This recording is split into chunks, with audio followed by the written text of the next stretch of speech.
France Bleu Isère, 8h04. Que faut-il changer à l'université et dans les grandes écoles? C'est la question posée aux chercheurs, enseignants et étudiants par la ministre iséroise Geneviève Fioraso. Des assises territoriales sont organisées un peu partout en France pour faire remonter des idées et de revendications. Ces assises ont commencé hier sur le campus de Saint-Martin-d'Air. Gérard Fourgeau. Parmi les questions levées hier, les chercheurs passeraient trop de temps pour trouver des fonds pour leurs travaux.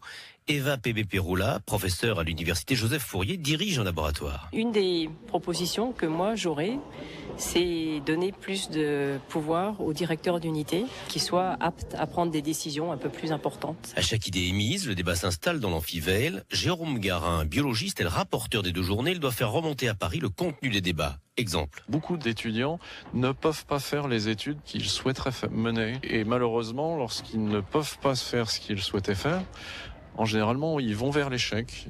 Là, il y a certainement des choses à faire, non pas tant du côté des étudiants, mais des établissements, pour mieux répondre aux souhaits d'orientation des étudiants. Les étudiants, justement, très peu nombreux à ces assises. Katia Bacher, inscrite en langue et membre de l'UNEF, fait exception. On défend la mise en place de ce qu'on appelle une allocation d'autonomie universelle. Une proposition plutôt utopique en temps de crise, mais le rapporteur fera remonter.